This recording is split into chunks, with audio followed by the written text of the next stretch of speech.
সদ্গুরু থেকে জানুন জীবনের এই শিক্ষা যা আপনার চিন্তা বদলে দেবে।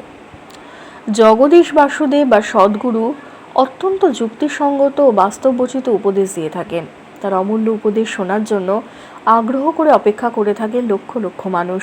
জেনে নিন সদ্গুরুর এমনই কিছু উপদেশাবলী।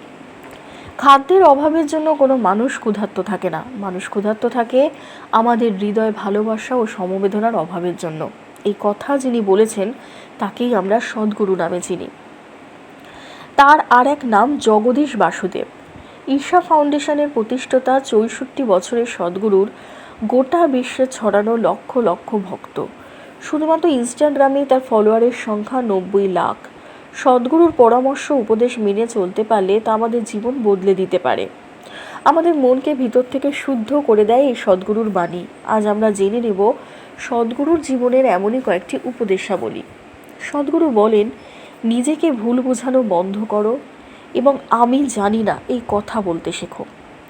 যেটা জানো না সেটা স্বীকার করে নেওয়ার মধ্যে কোনো ভুল নেই, বরং এই কথা নতুন কিছু জানার এক বিরাট সম্ভাবনা তৈরি করে। তুমি যে মনে করবে আমি জানি, সঙ্গে সঙ্গে নতুন কিছু জানার সম্ভাবনা তুমি ধ্বংস করে ফেলো।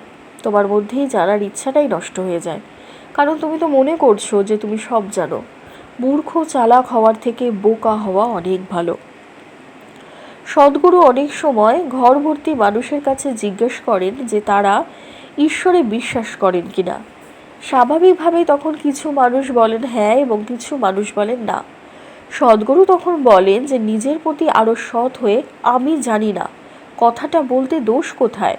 তিনি আরও বলেন যে এটাই হচ্ছে সমস্যা, আমরা প্রত্যেকে যেটা জানি না সেটাই জানার ভান করি। এমনকি কোনো মানুষ কোনো বিষয় নিজেদের জ্ঞান নিয়ে সম্পূর্ণভাবে নিশ্চিত, কিন্তু তারা যেটা জানেন সেটা কিন্তু সঠিক নয়। সদ্গুরুর পরামর্শ, পরের বার যখন কোনো কথা শুনবে যে বিষয়ে তুমি নিশ্চিত নও, তখন কোনো একটা পক্ষ না নিয়ে বা কারোর কথা বিশ্বাস না করে সত্যিটা মেনে নাও যে আমি জানি না। কোনো বিষয়ে সমাপ্তি রেখা টেনে না দিয়ে নিজের মনকে খোলা রাখো, তাহলে নতুন কিছু শিখতে পারবে এবং জানতে পারবে। মনের দরজা জানলাগুলো বন্ধ করে রেখো না। ধন্যবাদ।